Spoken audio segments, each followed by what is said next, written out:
My name is Alex Porco, and I am the editor of Poems by Gerard Legro by Gerald Levy and Richard Negro.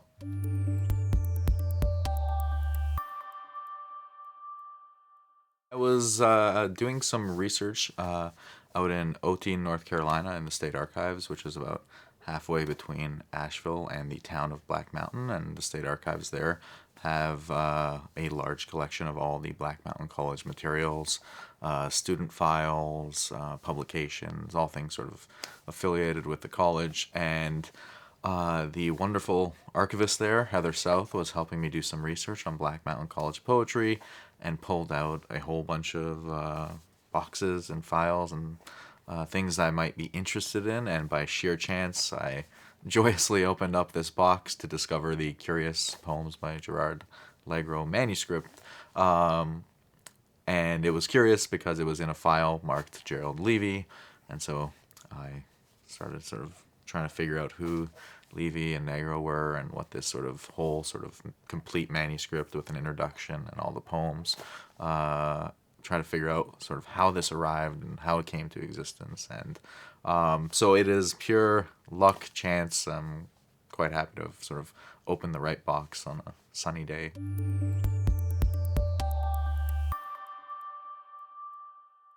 Black Mountain College was started in 1933.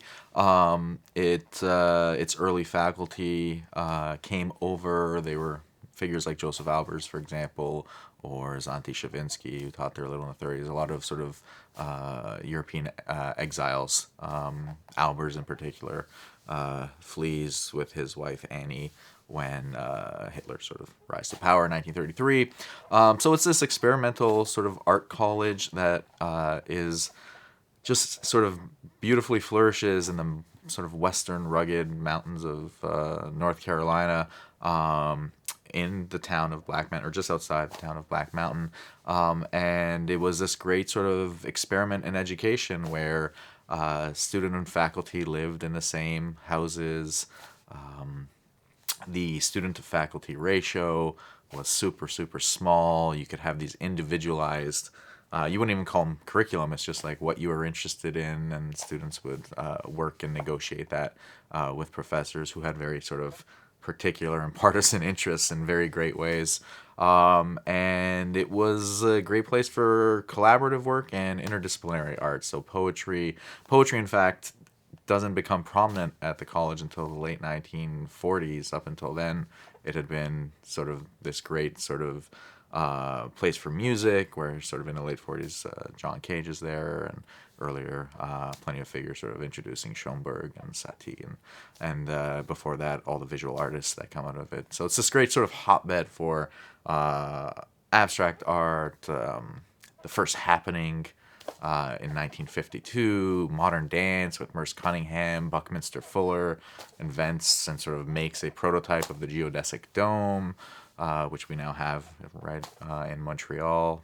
So it's this sort of great place where everyone was willing to try things and fail often, but also succeed in very cool ways. And then becomes this site in the 50s where Charles Olson, Robert Creeley, Robert Duncan, who's there for a little bit in 1956, all sort of create what we now think of as the group of Black Mountain College poets, who get sort of codified years later in the New American Poetry edited by Donald Allen. But in the early 50s, they began 53, 54, they began the Black Mountain College Review, the magazine where all those sort of poets first appeared.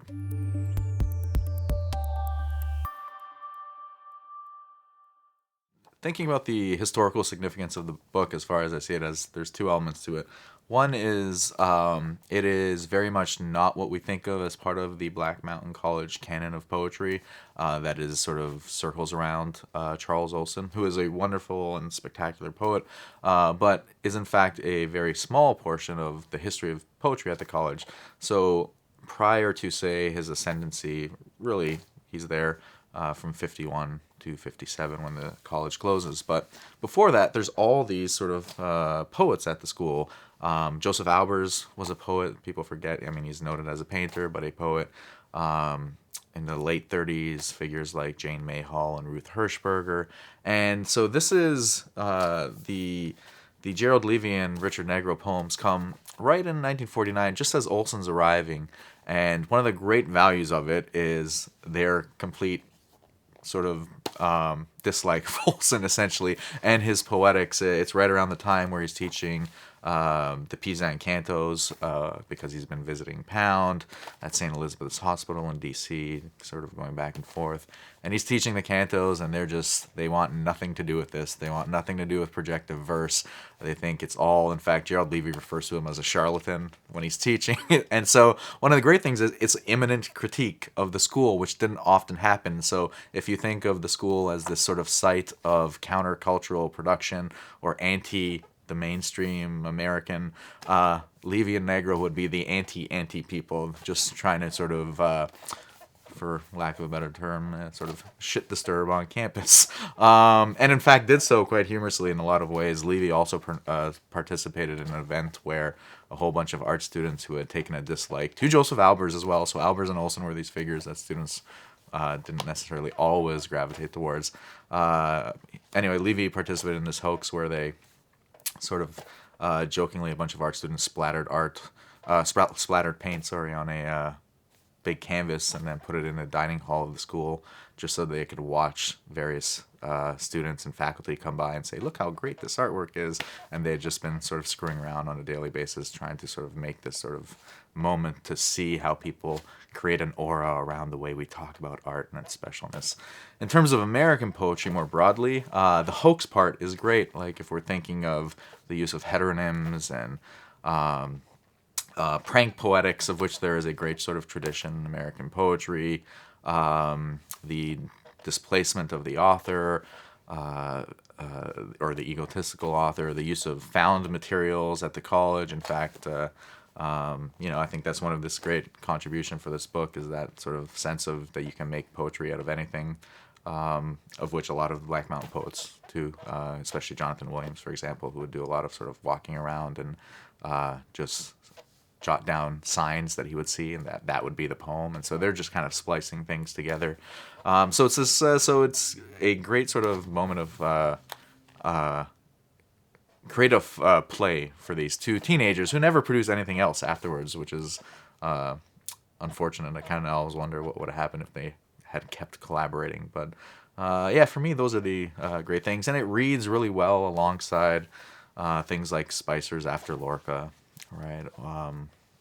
The idea of sort of playing with authorship and community, or things like E.B. Beauregard or even Robert Creeley was sometimes using alter ego names. In the Black Mountain Review, for example, there's some poems that are under a different name. It was just Creeley.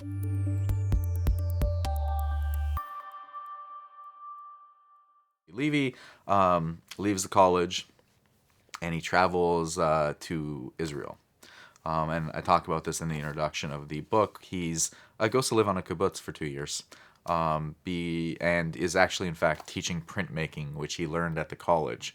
And so he's teaching kids how to make books, which is kind of this amazing thing to imagine, for 2 years, so 1951, 52. But arrives back in the U.S., lives in New York City for a year where he'd been living when he was a teenager in the 30s. He eventually ends up in Colorado for a little bit, but mostly grows up in New York City. But he eventually enrolls in a PhD program at the University of Chicago.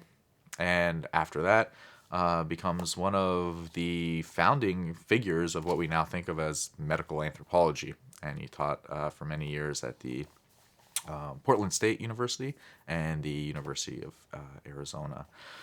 Richard Negro is a little bit more mysterious. It's difficult to pin down a lot of information. We know that after he leaves the college, he goes to New York City. Not to New York City. He goes to Pittsburgh first to study physics at Carnegie Tech.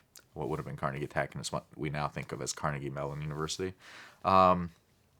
He's there studying physics for a couple years, and he had got that interest at Black Mountain College. So one of the reasons him and Gerald Levy get together at the college is they have a shared professor, Natasha Goldovsky, who was this physics professor, was affiliated with like the Manhattan Project before she gets to Black Mountain. This really fascinating figure, and that gets him interested in physics. He ends up at Carnegie Tech. And then we know that he's in New York City a little bit in the 50s, because upon Levy's return from the kibbutz, he recalls they sort of would meet up in the West Village. And we know that Negro's wife, he gets married, and that they live with his wife's parents or nearby them in the West Village for a little bit. After that, there is no sort of literary. Levy says we lost touch. In the early 70s, when he's interviewed for some folks who are doing Black Mountain research, he says, could not tell you whatever happened to him. So he's sort of this mysterious figure on the margins of literary history.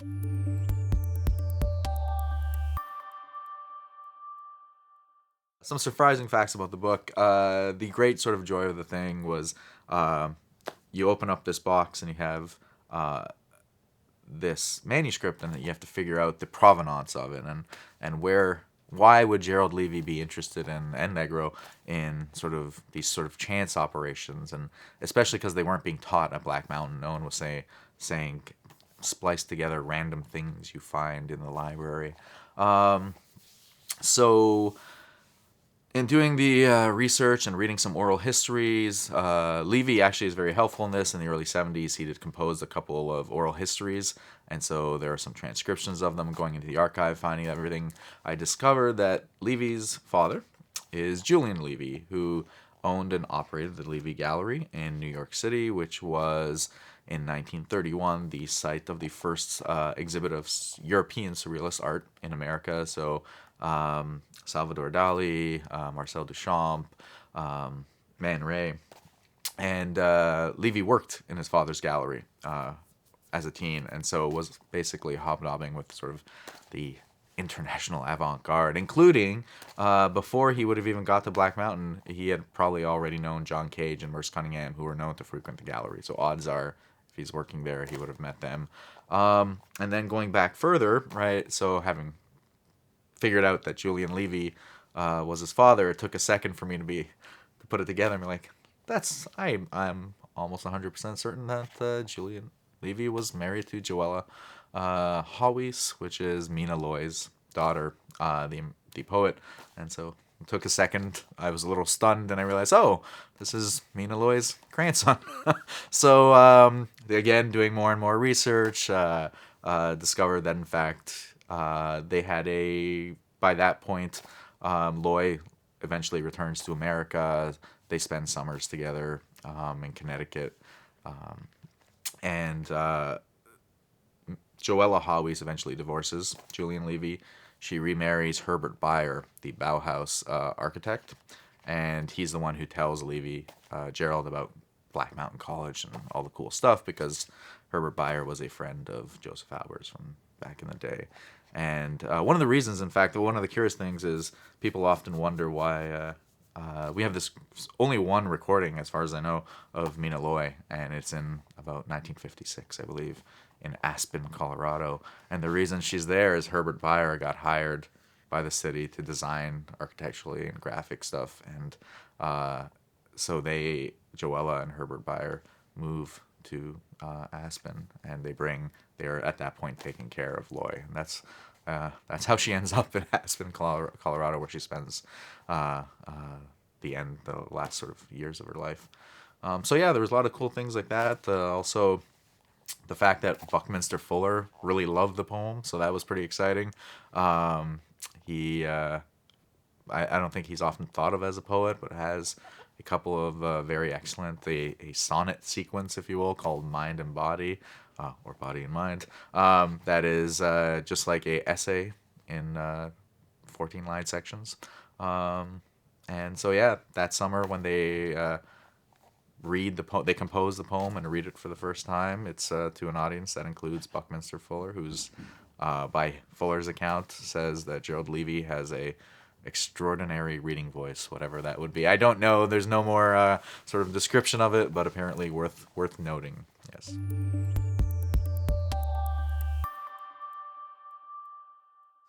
Here is a poem titled "Since Picasso and Our Father Which Art." Some monstrous man-mind, who works like a steam turbine, scorning the surface ricochet of sophistication. Or, in summer's subways, lifting the subtle subterfuge of ladies' skirts. Through the comb-twisted mountains, gestures of late Picasso's, wrought or unwrought so, by dainty blue berets, who, sitting by brooks and dump heaps, do window through the morning and take its light, strain through silk screen, or alternate by devious routes of stained glass, until, past the seventh, reach a senile print from hand. Whereas morning twists itself around the mountains, pushing its winds through the end of valley vacuum cleaner. And this poem is titled A Translation from the Russian, but there is no Russian original to which it is referring to. A translation from the Russian. In the day of the first revolution, the constabulary of the Holy Ghost rode the mountain, saying, "As it was in the beginning, so it will be in the end." Or, if with experience of man and of spider, with comfort to yourself, blow millions up. Lenten is come with brides ruine, therefore love has many positions. On my knee, my breast, without bodily weight, her soft form hardly touches me. So smooth that my eye cannot rest if her bosom did not move on the grounds of indecency in search of the young wizard. In the second day of the revolution, there was a worker who clinked with his spade. He had only one head and 2 arms, 4 feet and 2 eyes, 1 ear and 3 teeth, but he was a worker who did not waste his time. And in his turn he said unto them, and out of one of them came forth a little horn, which waxed exceeding great, towards the south, and towards the east, and towards the pleasant land.